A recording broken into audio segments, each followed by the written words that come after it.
এরকম করে ঘষলেই এই দেখুন একটু পাউডারের মতন পড়ছে।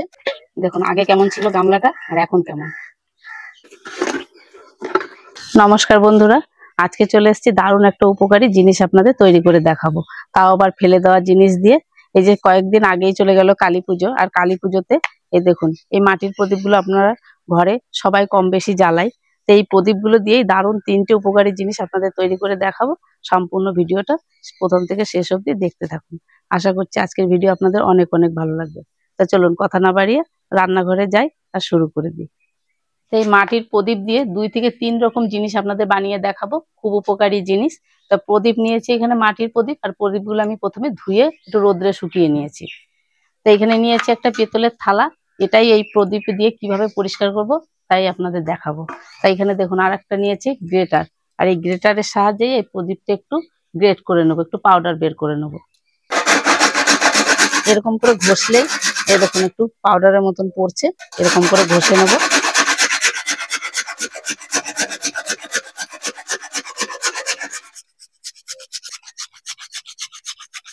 তো বন্ধুরা, আমরা প্রদীপ তো ফেলে দিই, আমরা জানি না এত সুন্দর একটা জিনিস তৈরি করা যায়।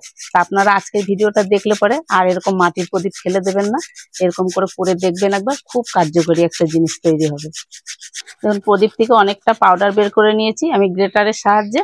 এখানে 2টো প্রদীপ ঘষে নিয়েছি, তাতেই অনেকটা হয়েছে, আর এটুকু দিয়েই আপনাদের করে দেখাবো।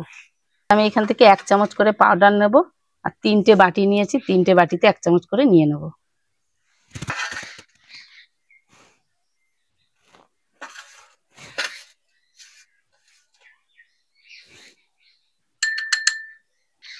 আমি একটা বাটিতে এখানে মেশাবো হচ্ছে 1 ঢাকনা ভিনিগার, খুব বেশি না, এই 1 ঢাকনা ভিনিগার হলেই হয়ে যাবে।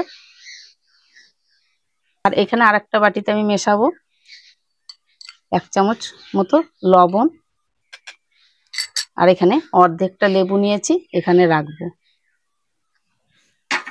আর দেখুন এখানে আরেকটা বাটিতে যে পাউডারটা নিয়েছি সেটাতে আমি এই দেখুন এখানে একটা ফিটকারি নিয়েছি। এই ফিটকারিটা আপনারা অনেকেই চেনেন, আবার অনেকেই চেনেন না। এটা দেখবেন সেলুনে বেশি দেখা যায়, দাড়ি কাটার পরে অনেকে ব্যবহার করে এই ফিটকারিটা। এই ফিটকারিটা আমি এই বাটিতেই একটুখানি গ্রেট করে দেব, খুব বেশি না, ওই হালকা সামান্য একটু দিলেই হবে। এইখানে দেখুন একটা বাটিতে যে আমি করে রেখেছিলাম ভিনিগার আর এই প্রদীপ গুঁড়োটা দিয়ে, তো এটা দিয়ে আমি এই থালাটা একটু মেজে আপনাদের দেখাবো কতটা সুন্দর পরিষ্কার হয়, আর খুব সেকেন্ডের মধ্যে পরিষ্কার হয়ে যাবে। তো এই পেস্টটা আমি এই থালায় দিয়ে দিচ্ছি, মিশিয়ে নিয়েছি, এবারে এই থালার মধ্যে দিয়ে দেবো। তা আমি এখানে একটা থালা দিয়ে দেখাচ্ছি, আপনারা চাইলেও অনেক বাসন পরিষ্কার করে নিতে পারবেন। আমি পুরো থালাটা এই পেস্টটা দিয়ে লাগিয়ে নেব।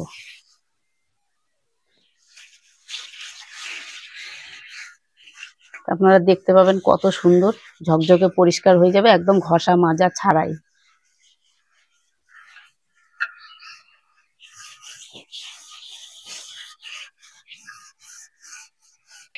আপনারা দেখুন ঘষা মাজা ছাড়াই বুঝতে পারবেন একটুখানি, যে দেখেন কতটা সুন্দর পরিষ্কার হয়ে যাচ্ছে।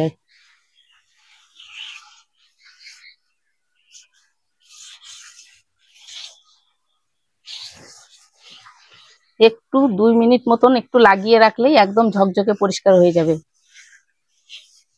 তো এই দেখুন পেস্টটা লাগিয়ে রেখে আমি কোনো রকম কসবাইটের খোসা ছাড়াই শুধু হাত দিয়ে একটু ডলে নিয়েছি। এবার আপনাদের ধুয়ে দেখাচ্ছি কতটা সুন্দর পরিষ্কার হয়েছে।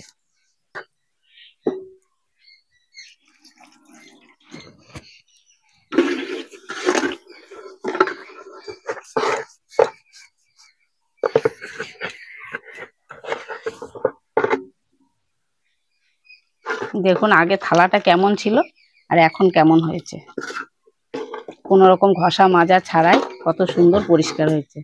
মাটির প্রদীপ দিয়ে যে এত সুন্দর বাসন মাজা যায় আপনারা তো না দেখলে বিশ্বাসই করতেন না। এই শুকনো কাপড় দিয়ে আমি থালাটাকে মুছে রেখে নিয়েছি। এবার দেখাবো আপনাদের গামলাটা।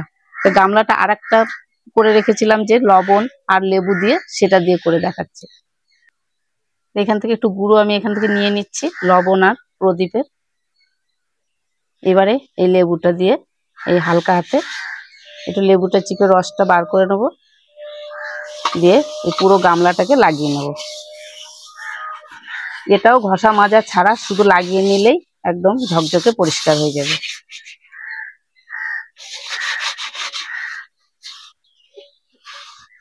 শুধু এই একটা দুটো না, আপনারা অনেক বাসন এরকম ভাবে পরিষ্কার করে নিতে পারবেন কোনো রকম ঘষা মাজা ছাড়াই। আর এই সব বাসনগুলো না সবসময় তো ব্যবহার করা হয় না, ঘরে থাকে, তাই একটু বেশি নোংরা হয়ে যায়, তখন এইরকম ভাবে পরিষ্কার করে নিতে পারবেন একদম খাটনি ছাড়াই।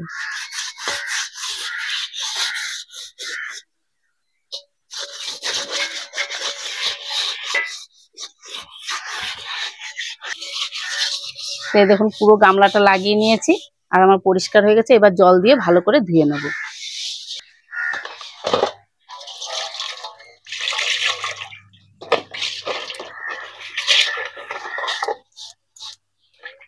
দেখুন আগে কেমন ছিল গামলাটা আর এখন কেমন, একদম ঝকঝকে পরিষ্কার নতুনের মতন হয়ে গেছে।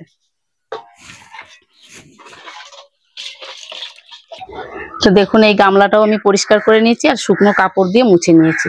তা আপনারাও ধোয়ার পরে একটু শুকনো কাপড় দিয়ে মুছে নেবেন, বাসনে আর কোনো রকম দাগ হবে না। তো দেখুন গামলাটা কত সুন্দর পরিষ্কার হয়েছে, একদম পুরো নতুনের মতন।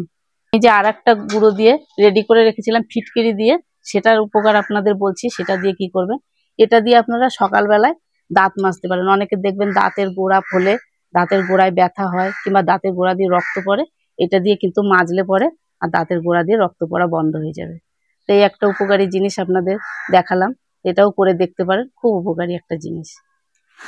তা তিনটে দেখাবো বলেছিলাম, তা আপনাদের আর একটা জিনিস আমি বলে দিচ্ছি। দেখুন এরকম ছুরি কাঁচি সবার ঘরেই থাকে, এই ছুরি কাঁচিগুলো একটু ধার কমে গেলে এরকম মাটির প্রদীপ দিয়ে ধার করে নিতে পারবেন। তো কিরকম ভাবে করবেন আপনাদের দেখাচ্ছি। এই দেখুন এই যে ছুরিটা আমার ধার আছে, তবুও আপনাদের দেখাচ্ছি। তো ছুরি এরকম বটি যাই হোক না কেন, এই মাটির প্রদীপ দিয়ে কিন্তু ধার করে নিতে পারবেন। এরকম করে ঘষে ঘষে কিন্তু অনেক ধার হয়ে যাবে ছুরিতে, এরকম করে।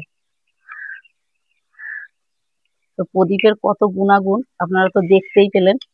আপনারাও ফেলে না দিয়ে আজকের থেকে এরকম করে দেখবেন, অনেক টাকা সাশ্রয় হয়ে যাবে। তো ছুরিটাও আমি পরিষ্কার করে নিয়েছি, তা আপনারাও এরকম ভাবে করে নেবেন। তা আমার এই উপকারী টিপসগুলো যদি আপনাদের ভালো লেগে থাকে তো অবশ্যই আমার চ্যানেলটাকে সাবস্ক্রাইব করবেন আর লাইক কমেন্ট শেয়ার করবেন। আর ফেসবুক থেকে দেখলে পেজটাকে ফলো করে আমার পাশে থাকবেন। তা দেখা হচ্ছে আবার নিত্য কোনো রেসিপিতে। আপনারা ততক্ষণ ভালো থাকবেন, সুস্থ থাকবেন। ধন্যবাদ।